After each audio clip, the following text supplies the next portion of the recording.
With the recent pullback into the buy zone for MTV, we have started to see the move back to the upside with a good recovery here for 𝗕𝗪𝗀𝗀. In this video, we're going to dive into the technical analysis to see what is going on for the long term and what we also see going on with the shorter time frames. We're going to take a look at the advice.io dashboard, also to see if there's any issues with the underlying data for MTV. As we get into this video, if you find it useful and informative, then hit the like button. I really do appreciate that. If you are new to the channel, do subscribe, tap the bell, select all notifications, and in doing so you will not miss another 𝗕𝗪𝗀𝗀 update. Right, with that said, done and out of the way, let's get into this TA and see what's going on here for 𝗕𝗪𝗀𝗀𝗀. We're going to start with the weekly chart, guys, because we really want to highlight the progress that is being made right now as we kind of go up to these interestingly high areas for 𝗕𝗪𝗀𝗀𝗀. Now we can see that we were previously up here and when we've really kick-started things, and this actually was a high of about 2.2 cent, and we started to see us basically, interestingly pull down during 2019 into these lower areas on the bear market. Now, we obviously had a low of October 19 before we really kind of started to go sideways, and we also saw around the end of December an interesting low point before we had the good motion to the upside. This is where I think 𝗕𝗪𝗀𝗀𝗀 really got onto many people's radars, and we also started to see a healthy pullback along with the rest of the crypto space in this correction. Now, on the weekly, we saw this actually move up to the nice overbought area on the stochastic RSI before going down to the oversold, and we are now back at the top here. And again, we are not looking to immediately pull to the downside. We can actually be up here for a couple of months or so on this weekly chart. So although we had a small pullback recently with Bitcoin kind of pulling the entire crypto space down, this actually now puts us in a pretty good position on the stochastic to continue this growth to the upside, as we had seen previously during this little bump over here. So right now we are in interesting moves to the upside. If we start seeing this thing get listed on some decent exchanges, some more partnerships and things like that, then I do think we're seeing it's absolutely going to fly. From a technical point of view, the data that we have available to us, we have two Fibonacci retracement areas that we need to focus in on. One is this one just here. This first Fibonacci area, or Fibonacci retracement tool, is indicating the current performance from the high of this push to the upside here and the low from the correction that we've seen after Bitcoin earlier in the year. This actually then shows us that we could potentially move up to 7.2 cent, and that wouldn't take a lot of money to actually see happen either. It's about 400 or so percent up to about 9.2 cent, which is the other Fibonacci retracement tool running from this high and this low over here. So taking that correction into consideration, we get to 9.2 cent. Again, I do think we have the possibility of actually pushing up significantly higher. I think 30 cent is a nice milestone to be hitting, so watch out for that space, guys. It's something that we could see if we start getting good listings, some interesting exchanges kind of listing 𝗕𝗪𝗀𝗀𝗀, and of course getting some good partnerships and getting some good marketing out there with allowing the adoption to kind of flourish, which will be fantastic. So right now, obviously the technicals do not indicate everything, but they give us some kind of milestones to be going after initially, and if we hit these, then we'll obviously be addressing what things look like on the horizon next. Like I said, it's a micro cap coin, so it will not take a lot of money to actually move the needle. And like I always say, guys, there are two things that really matter to price discovery. The first, obviously, is the supply. We need to see that circulating supply get squeezed. And then the second one is we need to see demand, right? We need to see that FOMO. We need to see people wanting to buy up 𝗕𝗪𝗀𝗀𝗀𝗀, right? So for MTV, 3 billion coins in circulating supply, 2 billion of which is staked, remaining 1 billion out in circulation. And that could be in exchanges, that could be in various other people's wallets, etc. So again, it's important that we note that the supply is already squeezed, right? So again, it will not take a lot of money to actually move this needle significantly to the upside, right? So a few hundred million coming in during kind of this next wave to the upside, we'll see the price on this absolutely surge. So one to watch out for. I think we're going to be really pleasantly surprised with what outcome is going to come here from MTV. It's going to be good. So let's jump down into our daily. Okay, and it's from here that we were able to kind of really get a gist of what's been going on most recently. We had a good battle to the upside over here. We can see that we were down in this accumulation zone for a while. This is where you are buying up huge portions of MTV. Okay, so if you're looking for millions, this is where we were doing it. We're buying up millions of MTV down here because you were not in this period for very long. You got a few wicks in here occasionally, but the opportunities were not vast. But this is where I was buying up a significant portion of 𝗕𝗪𝗀𝗀𝗀𝗀, right?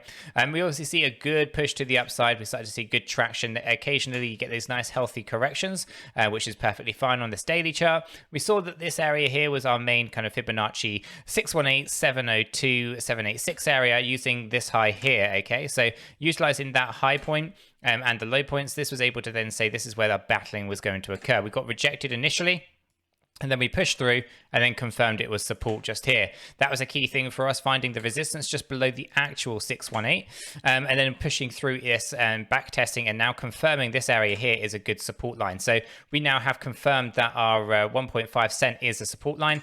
And guys, I really wanted to highlight that to the member section that we did the other day, that this was going to be an accumulation point down here. We'll get into that in a moment as well when we actually get into the hourly. So this was a good pullback. We've seen this nice and healthy. We're down oversold here on the daily, and we got good progress now moving up towards our first target of that 1.618, coming in at 2.8 cent. Okay, so that's where we're looking for. Obviously, we've got a little bit of work to go up there, but things are definitely looking like they are getting a reversal, and we should be starting to see some good traction here with multivac on our daily chart. Like I said, we are targeting about 427% gains, to kind of see that 9.2 cent kind of get hit, and that represents this area over here, as I said, the high and the low, the all-time high and the all-time low, that is predicting 9.2. But again, not a lot of money is required to actually achieve that. Very, very little money is in fact required to do that. So I think with some exchange listings and some partnerships and some marketing, this thing will absolutely fly. So one to watch out for.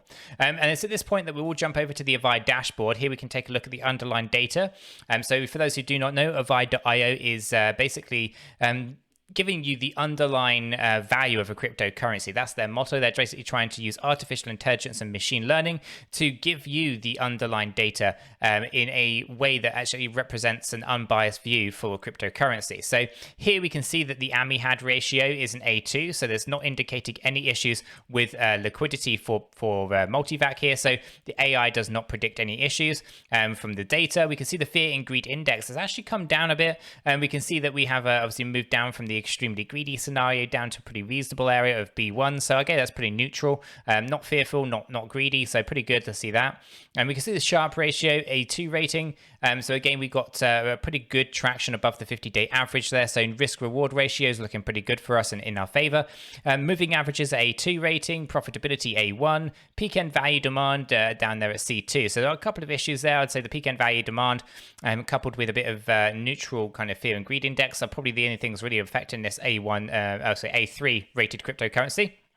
But overall, multivac is definitely performing well. Obviously, it's a little bit more volatile being a micro cap coin. It will not take a lot of money to move the needle in either direction, as in money pulls out, the needle will drop significantly, but if money flows in, it will push up significantly, right? So often micro cap coins are referred to as slightly higher risk, but these are also the areas that you will find the maximum kind of level of return, right? You're talking thousands upon thousands of percent. Take a look at Matic, 42,000% in a year. Take a look at Anchor, 30,000% in a year. VeChain, 18,000. Harmony One, 18,000, right? You take a look at some of these other slightly, maybe more expensive coins, like Bitcoin, for example, only 1,500%. Take a look at Elrond, and that's only 4,000%, right?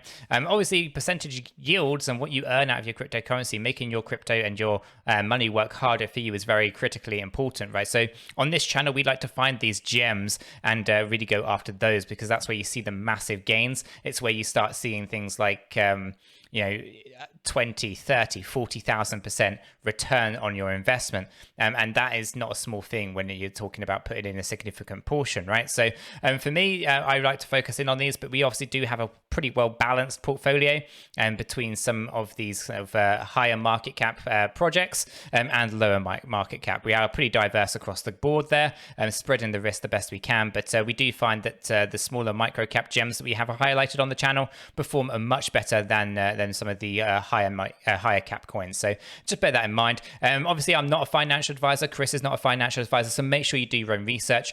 You won't find another financial advisor, or you won't find a financial advisor on YouTube or anything like that. There's lots of influencers out there, shitting all sorts of different coins. It's important that you do your research. Only you're going to be the one investing. You have to be fully understanding of what you're doing and all of that kind of good stuff. So just take that to heart. Right, let's actually take this down to another level, right? Let's go down into our hourly. And this is where we were talking about, or at least to the members earlier or late last week, was the buy zones that were appearing, right? We obviously saw some interesting kind of downward trends. We saw the break on the triangular wedge just here. Okay, and obviously this is what we're talking about, and then we saw that explosion to the upside. This is where we started to see Bitcoin kind of then pause back again, down again, and it was at this point over here that I think I was highlighting to say that we're looking like we are going to be pulling back down, and if we are going to pull down, then ultimately we want to be looking into this area just here as our accumulation, looking at the 786 as our support line. That this is going to be an area that we might want to accumulate on, right? So that's what we've called out, and that's what we've seen. We've seen the first dip just come in here. We then actually dipped down again for a little bit longer, and now we're up above, finding the resistance up at 1.7 cent. Okay, now we are overbought, so we are expecting another pullback down to the downside. So again, we might enter this area here. Just anything below 1.6 would effectively be a good buy area for me.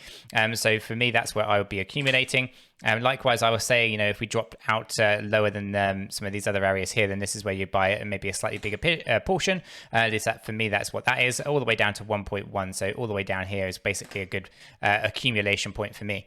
But ultimately, we are looking at potentially pulling back into here briefly before pushing on back up again. The idea here is that we set a higher low. Okay, so obviously there's a trend line forming here. Okay, so ultimately what we want to do is basically just dip in here and then push on up and get past this area of 1.7 cent resistance on our journey back to the upside.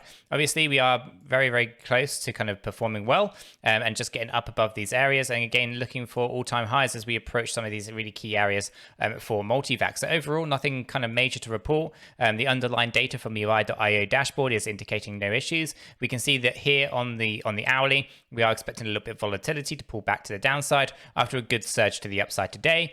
But with that being said, these are all short-term things. When we actually take a look at the daily, we can see here that we are oversold. We are looking for a significant push to the upside. Everything on the kind of later time frames, like the daily or the weekly, is indicating pretty good and lucrative returns on the horizon as we kind of finish this bull run off towards the end of the year, beginning of 2022. So overall, no problems to really report. Just wanted to say that we are expecting a little bit of volatility back into that buy zone potentially.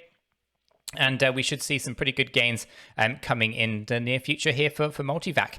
So guys, hopefully you have found this brief update on MTV useful and informative. If you have, hit the like button. I really do appreciate that. If you are new to the channel, do subscribe, tap the bell, select all notifications, and in doing so, you will be kept up to date with absolutely everything that we do here. With this said, done, and out of the way, I hope everyone has a fantastic day, and I'll catch you all in the next one.